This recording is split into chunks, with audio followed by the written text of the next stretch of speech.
Hello guys, welcome to DSM facts. ఈరోజు మనం ఒక సీరియస్ టాపిక్ మాట్లాడుకోబోతున్నాం. మనం డైలీ న్యూస్లో చూస్తూనే ఉంటాం కదా, India is becoming a super power అని, ఇండియా ప్రపంచంలోనే 4వ పెద్ద ఎకనామీ అని. ఇలాంటి న్యూస్లు విన్న ప్రతిసారి మన మనసుకు ఎంత ఆనందంగా ఉంటుంది, ఎందుకంటే మన దేశం కూడా అన్ని దేశాలుగా డెవలప్ అవుతుందని. కానీ ఒక్కసారి మనం గ్రౌండ్ రియాలిటీలోకి వెళ్ళి చెక్ చేద్దామా? ఇప్పటికీ కూడా, ఈ రోజుకి కూడా మన దేశంలో రోడ్లపైన గుంటలున్నాయి. గుంటలంటే పాత్ హోల్స్ ఉన్నాయి. అలాగే ఇప్పటికీ కూడా మనం ప్రతి పనికి గవర్నమెంట్ ఆఫీసుల చుట్టూ తిరుగుతూ ఉన్నాం. మరి మన దేశం ఎందుకు చైనా, అమెరికా లాగా ఫాస్ట్‌గా డెవలప్ కాలేకపోతుంది? మన దేశంలో యువతకెందుకు ఉద్యోగాలు తొందరగా రావట్లేదు? దీనికి ఒక రీజన్ ఏంటి? ఇది మన సిస్టమ్‌లో ఉండే కరప్షనా? మన దేశంలో ఉండే పాపులేషనా? లేకపోతే మనలో ఉండే మైండ్‌సెటా? ఈరోజు ఈ వీడియోలో ఇవన్నీ మనం క్లియర్‌గా తెలుసుకుందాం. మనం ఎవరిని బ్లేమ్ చేయొద్దు. పొలిటీషియన్స్‌ని తీయొద్దు. మనం రియాలిటీ మాట్లాడుకుందాం ఈరోజు. మన దేశాన్ని అభివృద్ధి కాకుండా ఆపే అశక్తి ఏంటో. సో ఫ్రెండ్స్, మనం వీడియో మొదలుపెట్టే ముందు ఒక్కసారి మీరు మన ఛానల్‌ని సబ్స్క్రైబ్ చేసుకొని వీడియోని లైక్ చేయండి. సరే, ఇప్పుడు మనం మన దేశం ఎక్కడ స్టార్ట్ అయిందో అక్కడి నుంచి మొదలు పెడదాం. ఫస్ట్ మనం ఒక విషయం అర్థం చేసుకోవాలి. డెవలప్‌మెంట్ అనేది 100 మీటర్ రన్నింగ్ రేస్ కాదు. అదొక మ్యారథాన్ లాంటిది. అంటే డెవలప్‌మెంట్ అనేది అప్పటికప్పుడు జరిగేది కాదు. దీనికి ఒక లాంగ్ టైం పడుతుంది. చాలామంది మన ఇండియాని అమెరికాతో కంపేర్ చేస్తారు. కానీ ఇదొక పెద్ద తప్పు. ఎందుకంటే అమెరికాకి 1776లోనే ఫ్రీడమ్ వచ్చింది. మనం అప్పటికి ఇంకా బ్రిటిష్ వాళ్ళతో ఫైట్ చేస్తూ ఉన్నాం. అమెరికాలో అప్పటికే ఫ్యాక్టరీలు, రైల్వే స్టేషన్‌లు, పెద్ద పెద్ద సిటీలు కట్టేశారు. సో, వాళ్ళు మనకంటే 200 ఏళ్ళు ముందున్నారు. వాళ్ళతో మనకు పోటీ కాదు. కానీ మన అసలు కాంపిటీటర్ వచ్చేసి చైనా. ఎందుకంటే 1947లో ఇండియాకి ఫ్రీడమ్ వచ్చింది. 1949లో చైనాలో ఒక పెద్ద గవర్నమెంట్ ఫార్మ్ అయింది. ఒక కొత్త గవర్నమెంట్. ఆ టైంలో నమ్మండి ఫ్రెండ్స్, నిజంగా నమ్మండి, ఇండియా పరిస్థితి చైనా కంటే చాలా బెటర్‌గా ఉండేది. మన దగ్గర రైల్వే స్టేషన్స్ ఉన్నాయి. ఇంగ్లీష్ మాట్లాడే వాళ్ళున్నారు. చైనాలో అప్పుడు కనీసం రోడ్లు కూడా సరిగ్గా లేవు. కానీ 1980 తర్వాత సీన్ మొత్తం మారిపోయింది. చైనా ఒక రాకెట్ లాగా డెవలప్ అయిపోయింది.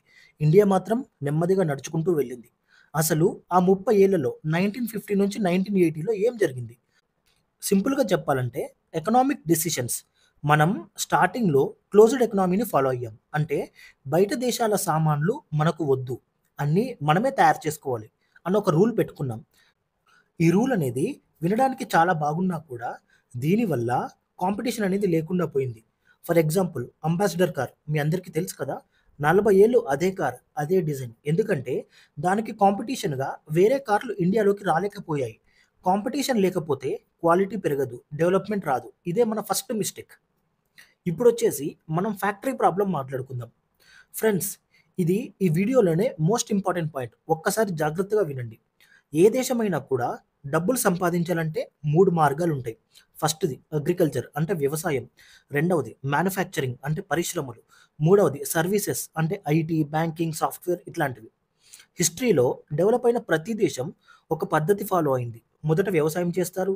తర్వాత ఫ్యాక్టరీలు పెడతారు. ఆ తర్వాత ఐటీ ఆఫీసులు పెడతారు. అమెరికా, చైనా, జపాన్ అందరూ ఇదే మెథడ్ ఫాలో అయ్యారు. చైనా ఏం చేసిందంటే, వాళ్ళ దేశంలో ఉన్న కోట్ల మంది పేద ప్రజల్ని వ్యవసాయం నుండి ఫ్యాక్టరీలకు మార్చింది. దీనివల్ల ఏం లాభం? ఈ డౌట్ మీకొచ్చింది కదా! ఫ్యాక్టరీలలో పనిచేయడానికి పెద్ద చదువు అవసరం లేదు. స్కూల్‌కి వెళ్ళని వాళ్ళు కూడా మిషన్ ఆపరేట్ చేయగలరు. బట్టలు కుట్టగలరు. బొమ్మలు తయారు చేయగలరు. దీనివల్ల చైనాలో కోట్లాది మందికి జాబ్స్ వచ్చాయి. చేతిలో డబ్బులొచ్చాయి. కానీ మనమేం చేశాం? మనం మ్యానుఫ్యాక్చరింగ్‌ని స్కిప్ చేసి డైరెక్ట్‌గా వ్యవసాయం నుంచి ఐటీ సెక్టర్‌కి జంప్ అయిపోయాం. అవును, టీసీఎస్, ఇన్ఫోసిస్, విప్రో ఇవన్నీ పెద్ద పెద్ద కంపెనీలు. కానీ ఇక్కడే ఒక సమస్య వచ్చింది. సాఫ్ట్‌వేర్ ఇంజినీరింగ్ అవ్వాలంటే ఇంగ్లీష్ రావాలి, మనకి కోడింగ్ రావాలి, డిగ్రీ కూడా ఉండాలి. మన దేశంలో మెజారిటీ ఆఫ్ ద పీపుల్ అప్పుడు సామాన్యులే ఉండేవాళ్ళు. ఎక్కువ మందికి చదువు లేదు. మళ్ళీ వాళ్ళలో ఎవరు జాబ్స్ చేస్తారు మరి? అంటే సాఫ్ట్‌వేర్ కంపెనీలు కూడా కేవలం కొద్ది మందికి మాత్రమే జాబ్స్ ఇవ్వగలవు. అందుకే ఇండియాలో జాబ్‌లెస్ గ్రోత్ అనేది ఉంది. మన దేశం డబ్బులు సంపాదిస్తుంది. కానీ మన దేశంలో ఉండే సామాన్యుడికి ఉద్యోగం దొరకడం కష్టమవుతుంది. మనం ఆ రోజు కనుక ఫ్యాక్టరీల మీదే ఫోకస్ పెట్టుంటే ఈరోజు మన పరిస్థితి వేరేలాగుండేది. ఫ్రెండ్స్, ఇప్పుడు మనం డెమోక్రసీ ఇంకా స్పీడ్ గురించి మాట్లాడుకుందాం. చైనాలో ఉండేదేంటి? డిక్టేటర్‌షిప్ అంటే ఏకఛత్రాధిపత్యం. మరి మన ఇండియాలో ఉన్నది డెమోక్రసీ అంటే ప్రజాస్వామ్యం. చైనాలో కనుక అక్కడ ఉండే గవర్నమెంటు రోడ్డు వెయ్యాలి అనుకుంటే ఎమ్మటే నెక్స్ట్ డేనే ఆ రోడ్డు వేసే దారిలో పొలాలున్నా, గుడులున్నా, ఇల్లులున్నా, మరేమున్నా సరే అన్నీ తొలగించేసి అక్కడ రోడ్డు కంపల్సరీ కన్‌స్ట్రక్షన్ చేస్తారు. ఎందుకంటే దీన్ని క్వెషన్ చేసే హక్కులు అక్కడ ప్రజల దగ్గర లేవు. కానీ మన ఇండియాలో మనకు హ్యూమన్ రైట్స్ ఉన్నాయి. కోర్ట్స్ ఉన్నాయి. మనం ఒక హైవే వెయ్యాలి అంటే భూమి సేకరించడానికే 5 ఏళ్లు పడుతుంది. మనం రైతులను ఒప్పించాలి. కోర్ట్ కేసెస్ అన్నీ క్లియర్ చేయాలి. ప్రతిపక్షాల గొడవలు తట్టుకోవాలి. ఇది నిజానికి మంచిదే. ఎందుకంటే మనం ప్రజలకు విలువిస్తున్నాం. కానీ ఎకనామీ పరంగా చూస్తే ఇది మనల్ని ఎంతో వెనకబడేస్తుంది. ఒక చిన్న ఎగ్జాంపుల్ మాట్లాడుకోవాలంటే విదేశాల నుంచి ఒక పెద్ద కంపెనీ ఇండియాకి వచ్చి ఫ్యాక్టరీ పెట్టాలంటే వాళ్ళకు 50 రకాల పర్మిషన్‌లు కావాలి. Current permission, pollution permission, labour permission అబ్బో! ఎన్నో ప్రాసెస్‌లున్నాయి. ఇదే వియత్నాం లేదా చైనాలో అయితే రండి బాబు రండి ఫ్యాక్టరీ పెట్టుకోండి అని రెడ్ కార్పెట్ ఏస్తారు. దీన్నే రెడ్ టేపిజం అంటారు.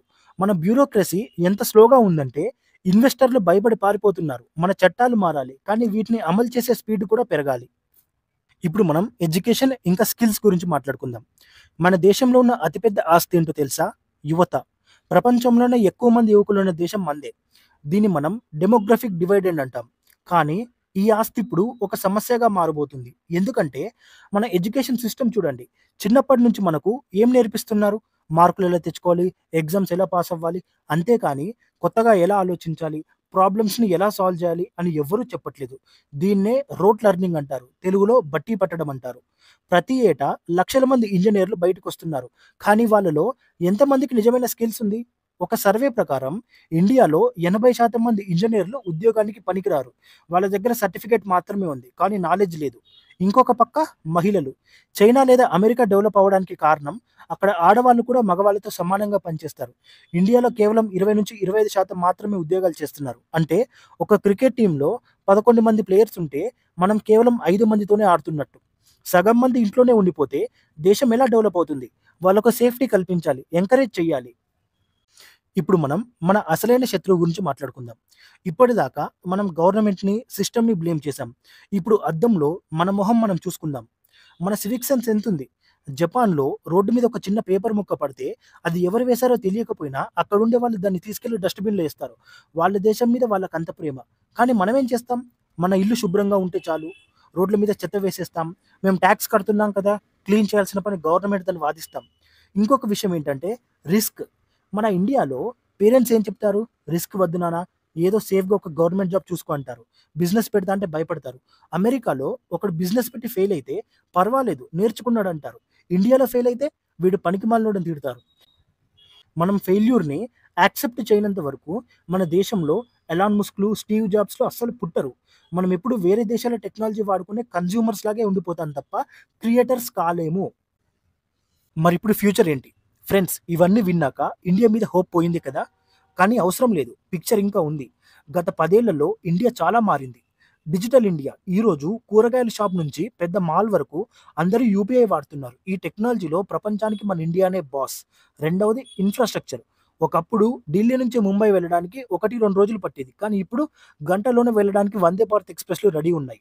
మూడవది స్టార్టప్స్. మన యూత్ ఇప్పుడు జాబ్స్ వెనుక పరిగెట్టట్లేదు. స్టార్టప్స్ పెట్టి వాళ్ళే జాబ్స్ ఇస్తున్నారు.